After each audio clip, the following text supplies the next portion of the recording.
Food spoilage के total 21 कारणों को मैंने आपको बताया, जिसमें दूसरे नंबर पे ड्रेनेज सिस्टम आता है। आइए जानते हैं उसके बारे में। यह वह व्यवस्था है जो हमारे प्रोडक्शन या प्रोसेसिंग हाउस की सारी waste water, sewage, rain water या किसी भी तरह की गंदी तरल पदार्थ को ले जाकर के पॉइंट ऑफ डिस्पोजल में डालता है।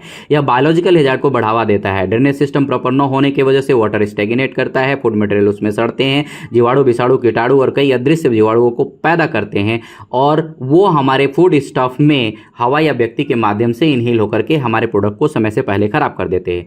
क्या सावधानी हमें बरतनी है और कैसा होना चाहिए प्रोसेसिंग एरिया में ड्रेनेज सिस्टम, अब उसके बारे में जानकारी देते हैं आपको। ड्रेन लाइन की उपस्थिति पूरे प्रोसेसिंग एरिया में होना चाहिए, जिससे cleaning hygiene, clean in a place and clean as you go effective तरीके से एग्जीक्यूट हो सके।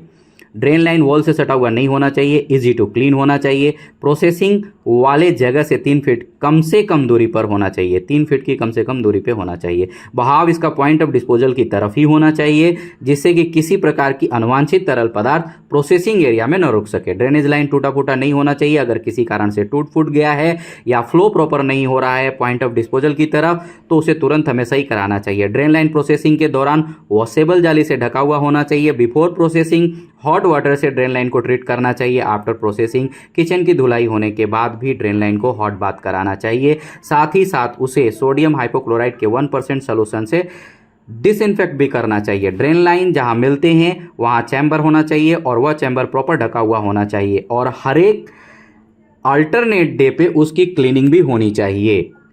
इस प्रकार से हम अपने ड्रेनेज सिस्टम को इफेक्टिव करके बायोलॉजिकल हैजार्ड्स ऑकरेंस से अपने प्रोडक्ट को बचा सकते हैं। अगर अभी तक आपने हमारे चैनल को सब्सक्राइब नहीं किया है तो प्लीज़ सब्सक्राइब करके बेल आइकन को दबा दें, ताकि आप अगली जानकारी से अवगत हो सकें। यह जानकारी दूसरों से भी साझा करें। धन्यवाद।